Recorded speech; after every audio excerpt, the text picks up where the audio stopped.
पीढ़ियों का अंतराल। सुनिए जी, हम रोज़ इस पार्क में टहलने आते हैं और हमारे जाने तक वो लड़का भी वहीं बैठा रहता है। वो इतनी देर ना तो अपने फ़ोन को देखता है और ना ही किसी से बातें करता है। आज की पीढ़ी, वो भी इतनी गंभीर।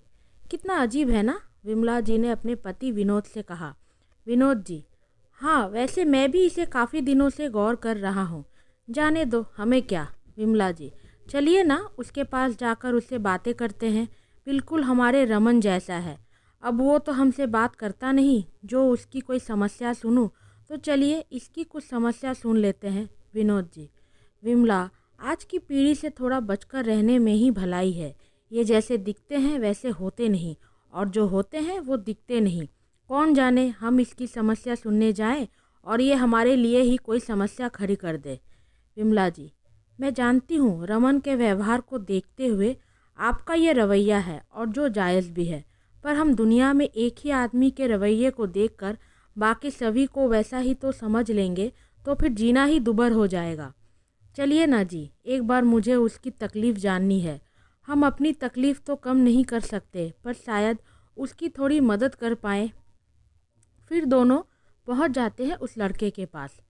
विमला जी एक तरफ और एक तरफ विनोद जी बैठ जाते हैं। वो लड़का उन दोनों को अपने बगल में बैठता देख अपने आंसुओं को पोंछता है और थोड़ा सतर्क हो जाता है।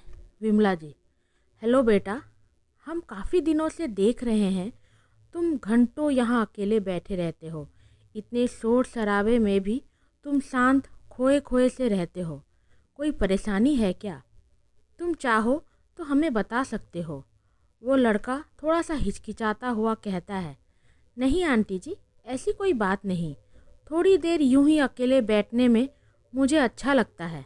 विनोद जी: बेटा, तुम बताना नहीं चाहते तो कोई बात नहीं, पर इतना तो हम भी जानते हैं कि इंसान तभी अकेला रहना पसंद करता है जब उसको किसी का साथ ना पसंद आए, जैसे हमारा रमन। ये बोलकर विनोद जी खामोश हो गए और साथ में सभी। थोड़ी देर बाद लड़का: अंकल, आपने अपनी बात ख़त्म नहीं की। विनोद जी: बेटा, तुम्हारी तरह हमारा एक बेटा है जो अब फॉरेन सेटल है। उसे भी अकेला रहना पसंद था, शायद इसलिए अपने मम्मी पापा को भी भूल गया।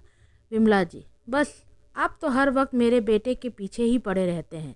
लड़का: काश मेरे लिए भी कोई ऐसा कहता है। जानते हैं अंकल, मैं भी फैमिली पर्सन हूँ।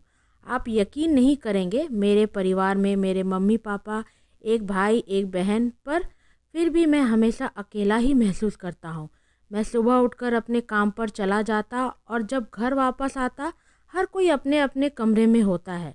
हाँ, समय समय पर मम्मी खाना पीना दे देती है, बस फिर हम सभी अपने अपने कमरे में।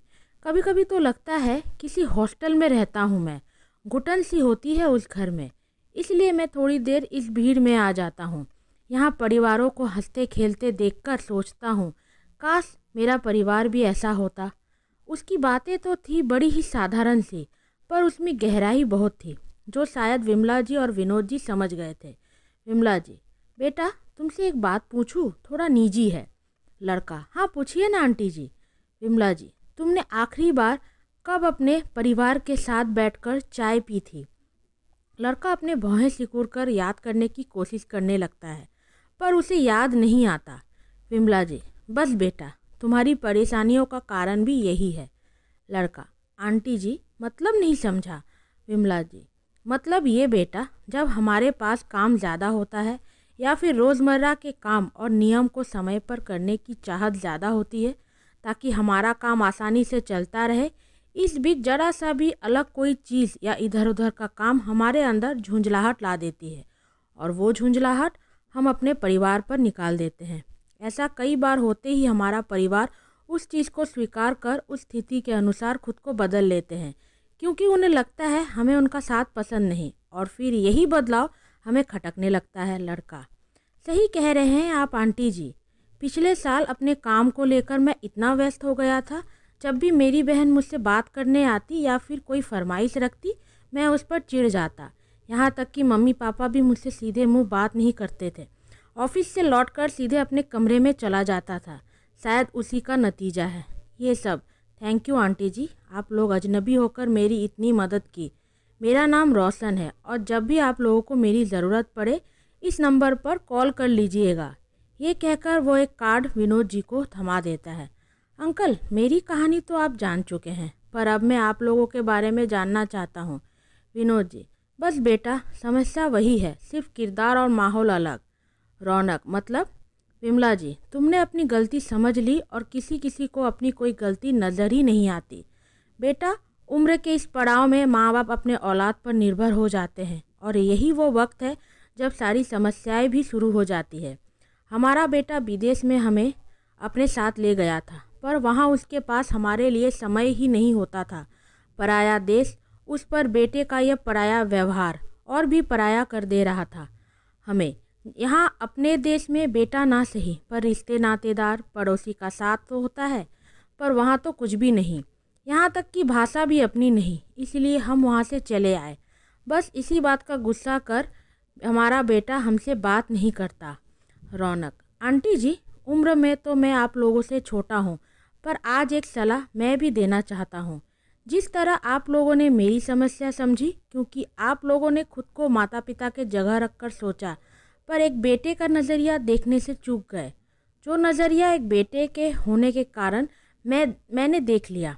विमला जी और विनोद जी हैरानी से रौनक की बात सुन रहे थे।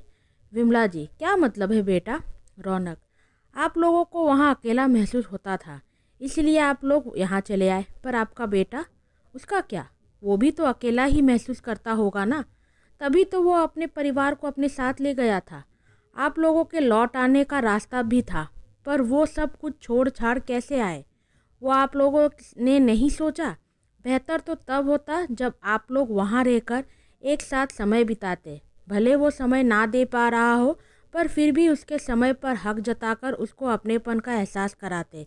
दोनों खामोशी से रौनक की बातें सुनकर हैरान थे और सोच रहे थे क्यों हमने इस नज़रिए से नहीं देखा।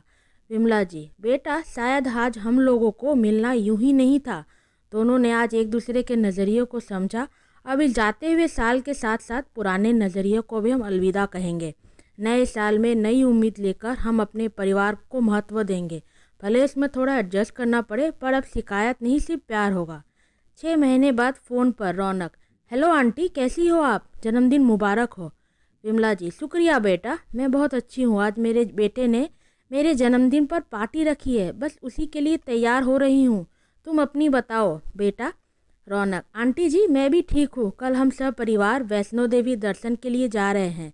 इतने में विनोद जी विमला जी से फ़ोन लेकर कहते हैं, बेटा, हमारे जीवन में इसी तरह खुशियाँ बनी रहे, माता से प्रार्थना करना। आज सभी की आवाज़ में एक अलग ही खुशी का शोर था। दोस्तों, समय के साथ साथ काम, माहौल, हालात सब कुछ बदल गए हैं, पर पीढ़ियों का अंतराल वो नहीं मिट पाया है। पुरानी पीढ़ी की सोच और नई पीढ़ी की सोच अलग अलग है, पर दोनों का नज़रिया गलत नहीं। आज की पीढ़ी डिप्रेशन की शिकार भी इसी की वजह से हो रही है, क्योंकि उन्हें लगता है उन्हें सुनने वाला कोई नहीं है। अगर दोनों पीढ़ियां एक दूसरे की जगह पर खुद को रखकर सोचे तो डिप्रेशन शायद बहुत हद तक कम हो जाए। मेरी कहानी पढ़कर अच्छी लगी हो तो आपके लाइक और कमेंट का इंतज़ार रहेगा। धन्यवाद। रोनिता।